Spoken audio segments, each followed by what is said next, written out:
यह कहानी है अमरेंद्र नाम के एक ऐसे साधक की जिसने बुद्ध के मार्ग को केवल पढ़ा नहीं बल्कि जिया।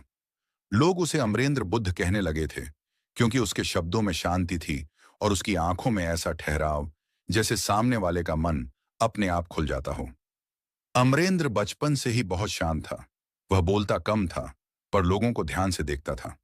गांव में जब दो लोग झगड़ते तो अमरेंद्र कुछ नहीं कहता, बस उनके चेहरे, आंखों और सांसों को देखता रहता। एक दिन उसके गुरु ने उससे पूछा, तू कुछ बोलता क्यों नहीं?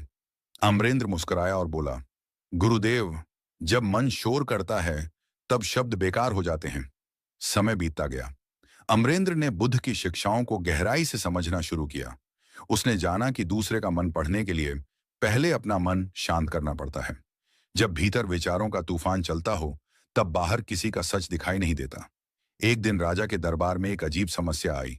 राजा ने कहा, मेरे दरबार में कोई ऐसा है जो बाहर से मित्र है पर भीतर से शत्रु, कोई बता नहीं पा रहा। अमरेंद्र को बुलाया गया। दरबार में खड़े होकर उसने किसी से सवाल नहीं किया। वह बस सबको देखता रहा। कुछ देर बाद उसने एक व्यक्ति की ओर देखा और कहा, यह व्यक्ति झूठ नहीं बोल रहा पर इसका मन भय से भरा है। फिर उसने दूसरे की ओर देखा। यह मुस्कुरा रहा है पर इसके भीतर ईर्ष्या जल रही है। सब हैरान रह गए। राजा ने पूछा, तुमने यह कैसे जाना? अमरेंद्र ने शांति से कहा, मन शब्दों से नहीं, संकेतों से बोलता है। आंखों की स्थिरता, सांसों की गति, चेहरे की अनजानी हरकतें, ये सब मन की भाषा है। उस दिन के बाद लोग दूर दूर से अमरेंद्र के पास आने लगे। कोई पूछता, मेरे बेटे का मन क्यों भटका है? कोई कहता, मेरा मित्र सच बोल रहा है या नहीं?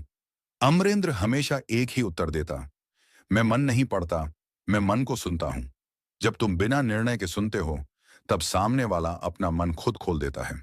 एक शिष्य ने पूछा, गुरुदेव, क्या यह कोई चमत्कारी विद्या है? अमरेंद्र मुस्कुराया, नहीं, यह अभ्यास है।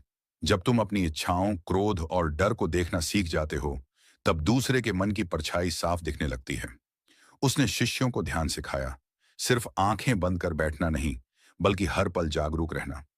चलते समय चलने को देखना, सुनते समय सिर्फ सुनना और बोलते समय यह जानना कि शब्द कहां से आ रहे हैं, मन से या अहंकार से। धीरे धीरे शिष्यों ने अनुभव किया कि लोग उनसे खुलकर बात करने लगे हैं। बिना पूछे ही सच सामने आने लगा। तब अमरेंद्र ने कहा, यही है मन पढ़ने का रहस्य, मन को जीतना, मन को नहीं तोड़ना। अमरेंद्र बुद्ध कभी प्रसिद्धि के पीछे नहीं गए। वे कहते थे, जो दूसरे का मन पढ़ना चाहता है वह शक्तिशाली नहीं बल्कि करुणामय बने। कहते हैं, आज भी जब कोई व्यक्ति शांति से